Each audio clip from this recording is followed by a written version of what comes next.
Zero Hour. I'm your host, Richard RJ Eskow. Joining us once again for a report from the world of labor and labor organizing is our good friend, Mike Elk. Mike is the editor of the Payday Report, which can be found at paydayreport.com. Right? I'm looking at it right now, paydayreport.com, which you should check out and subscribe to. So first of all, Mike, welcome back to the program. Great to be back on the program, Richard. So you guys have been, you've been talking about the fact that the strike wave that we've been hearing about is continuing and growing. So why don't we start with that? Tell us a little bit about what's going on.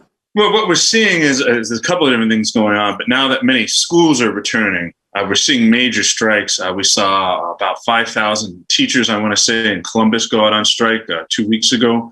Now we're starting to see strikes in other places. In Seattle, we have 7,000 teachers on strike. You have other school districts where there is strike talk going on as well. And we're seeing, in the suburbs of Seattle, even though there's questions of legality, you're seeing a big strike wave all throughout Western Washington at a variety of school districts. And you're seeing strike threats in a lot of places. And what happens, particularly in places like Columbus and in Seattle, is that once one union goes on strike, then school boards get scared that another union is going to go on strike.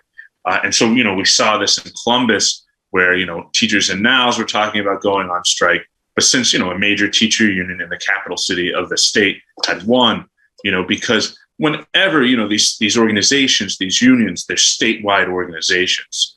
So whenever they have strikes, the staff and the leadership of those statewide groups typically pull together other nearby members.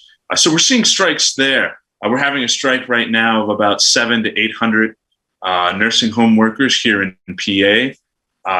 We're seeing, you're seeing Mercedes-Benz auto technicians in San Diego have been out on strike for nearly 4 months. We're seeing a lot of strikes in a lot of different places. You're seeing Starbucks strikes all over the place. So right now we are seeing a bit of an uptick in terms of what's going on. And I think it's a couple forces that one, having high profile strikes, like Columbus is the 14th largest city in the US. I'm certain that Seattle must be in the top 10 somewhere. Having strikes in major cities like this does have a ripple effect. You're seeing Eastern Michigan talk about a strike. Minnesota, there's a strike. There's strike talk at various hospitals there, at various nursing homes. And what you're seeing driving a lot of it is inflation right now. Mm-hmm. And I really think, and I brought this up with Alex Lawson, our friend, and with our folks over at ACT TV at Netroots, is that I think Biden really needs to get out ahead of the inflation and really go out there and help some of these unions win contracts. Right now, we're seeing a lot of talk of a rail strike. The rail contract's expiring September 16th. Some unions are playing hardball. There was a survey by one group, Railroad Workers United, which is a nonprofit rank and file organization linking people across various rail unions. A study by Railroad Workers United, over 3,000 of their members said that they were prepared to strike. That's out of a potential 100,000. The other thing we're seeing right now is minor league baseball is unionized. Right. That would be the biggest strike victory, not strike victory, but is a strike victory in a way because the players union was locked out this past winter forever. The players union, which was almost seen as a millionaires club, wouldn't take on the issue of minor league players the way that many professors treat poorly paid adjuncts. They treat, minor leaguers like you have to do your, pay your dues and move up. And, you're young, you can do that. And then during the pandemic, minor league baseball was canceled for a year. Many people didn't get paid. Workers began organizing. There was a group, Advocates for Minor Leaguers, which had been suing Major League Baseball. Its founder had sued Major League Baseball in a class action for more than 5 years and was a former minor league pitcher, Garrett Brosius. And then he helped found Advocates for Minor Leaguers, which was run by Harry Moreno. Now, Advocates for Minor Leaguers is folding into the Players Union. They have a majority of the over 5,000 minor league players have signed union cards, and there's going to be a union election there. They're asking for voluntary recognition. When I understand, there has been some progress at the bargaining table on that. This is a huge victory. It's as big as the Amazon victory taking on Major League Baseball like this. I mean, and so I think we're going to start seeing, and we have a big union election scheduled in Albany at another Amazon warehouse. I hear people are feeling much more optimistic about that. We're seeing in Oklahoma City, there's going to be an election at another Apple store. We see a foothold in Chipotle. And you're seeing, in various brands, you're starting to see unions sneak in there. But you are having some companies that are really fighting. I mean, look at, I was with Randy Weingarten this weekend, and look at what's happening right now with the attacks on teachers. Sure, there are teachers striking. There are teachers getting good contracts because there's nationwide a teacher shortage. So, while we're reading about strikes, there's a lot of other places where you have sensible school boards that really don't want to strike, don't want to have to deal with the expenses, and are figuring out good deals to get folks, right? In places. So, what we're seeing is that teachers are having a new popularity because of the pandemic. And at the same time, you see the right wing going after teachers over critical race theory and grooming, in part because of the new power that teachers have. So that's interesting. Yeah. Are on the offensive. There is a counteroffensive in all of these places. You look at Starbucks, for instance. I mean, Howard Schultz has fired dozens of organizers. There's ongoing strikes against Starbucks in multiple cities right now. He's closed a bunch of stores. He's dug in and really said that, if you guys want a union, we're going to fight you, and it's going to be bloody, and we're not going to be afraid to fire people. We're not going to be afraid of fines. And that's a scary mentality. So while you are seeing labor make gains in some places, we're still going up against an anti-union industry, labor law that's stacked against workers. And that's a problem. And, I hate to say it's like EFCA deja vu all over again. Obviously, the NLRB is being very aggressive. There has been a funding increase under Biden, and how much, the NLRB is trying to outlaw captive audience meetings. They're getting much more aggressive in their enforcement. They're giving new access to certain areas of the plant to unions, which is helping, and to use different internal information systems. So the NLRB is doing a lot of good things, but it's very limited in its statute. There's no serious criminal penalties for any of these companies to, express to suppress your democratic right to a union. And you want to talk about, being in an insurrectionist country. I mean, the union busters are the big insurrectionists in many ways. I mean, they're the folks that are constantly subverting democracy in the workplace day and day and day again. Yeah, that's a great point. And I wanted to ask you about a couple of these strikes, Michael. First of all, the major league players, as you pointed out, the major league has been union has been criticized as being a millionaires club. These are the highest paid by far. Nobody even comes close to them. And I got the sense that for a long time they kind of looked down on the minor league, where there's, you got as you say, about 1,200 members of Major League Ball.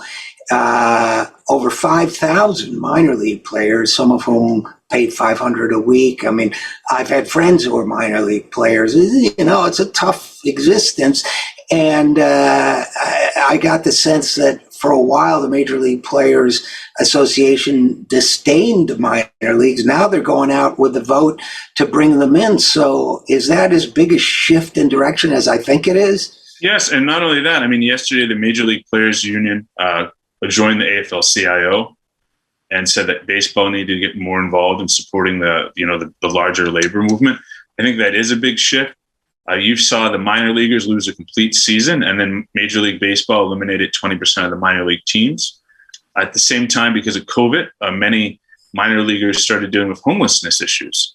And I think having advocates for minor leaguers there to get ESPN to go after Major League Baseball so many times. I mean, all these brands are sensitive.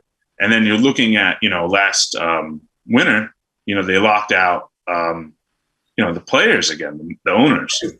And you're seeing attendance down this year, right, for baseball. And you're seeing it continuing to fall. And so I do think they're sensitive and they're brand conscious of that Major League Baseball. And I think you have, Tony Clark is the first Black president of the Major League Baseball's unions. He's much more connected to other social movements. He's also the first person who came as a rank and file player. He was an all-star with the Detroit Tigers, played a long, good career. He was a bit of a journeyman. And so, he, I think, has a very different perspective on this than a lot of people. Their idea, advocates for minor leaguers had been pushing the players union to do more, was to directly hire all the advocates for minor leaguers to run their minor league organizing program. And, those groups had sometimes not always been on the same page about what, organizing tactics should be making. Not that they, really disagreed with one another, but a lot of people felt during the lockout that, the players could have done a lot better. And so I think, there's been already recognition when Tony Clark was talking at the National Press Club with Liz Schuler that, the players looked at their own lockout. They looked at all the organizing happening in the minor leagues, and they looked at, more broadly society, and they decided, this is the right thing to do. Mike, the organization of the organizing of minor league players, bringing them into the play.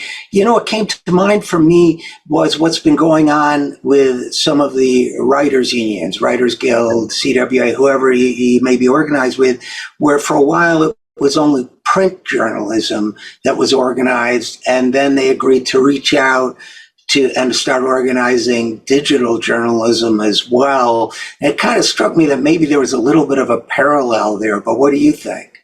Well, I think it's a little different because there were some digital outlets that had been organized, just a handful here and there. And, I think those roles had started to get blurred, but I think, I think the point that should be made is that, I was involved in the digital media unionization movement. I helped lead a union drive at Politico. It took us 6 years to win.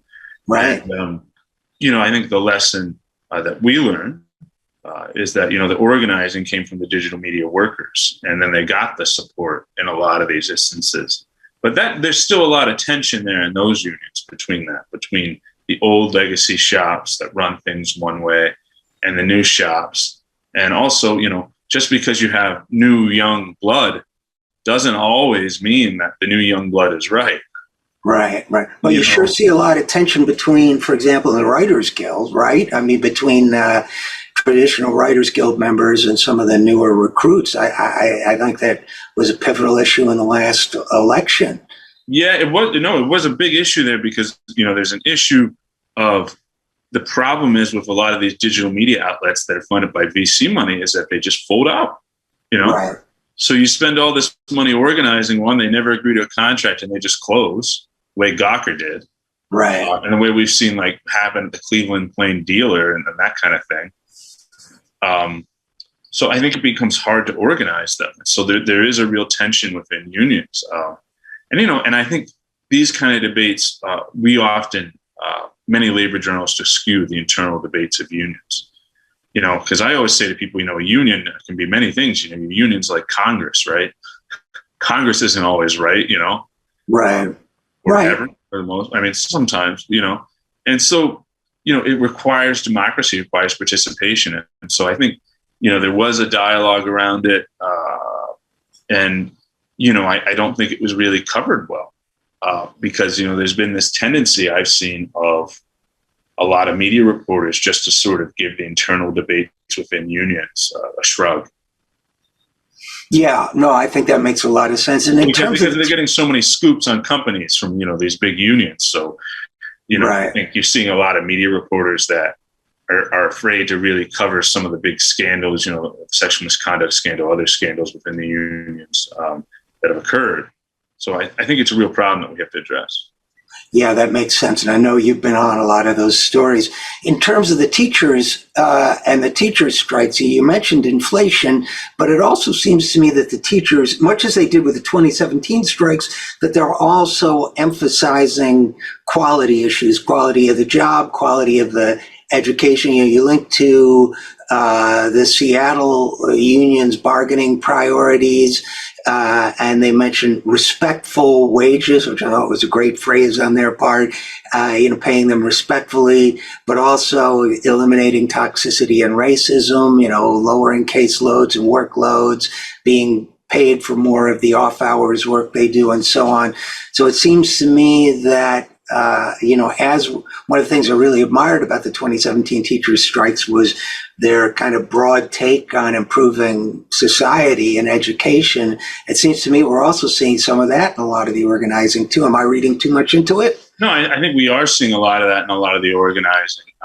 It's become a big issue is that, they've really been able to expand the canvas of what is organizing, Yeah, absolutely. And Mike, before I let you go, that's a great report on the strike wave, but I also know you got another big story coming up, right? Why don't you tell us about that? I'm going to Brazil to help cover the election there. We're going to see Bolsonaro. He's a fascist leader of Brazil.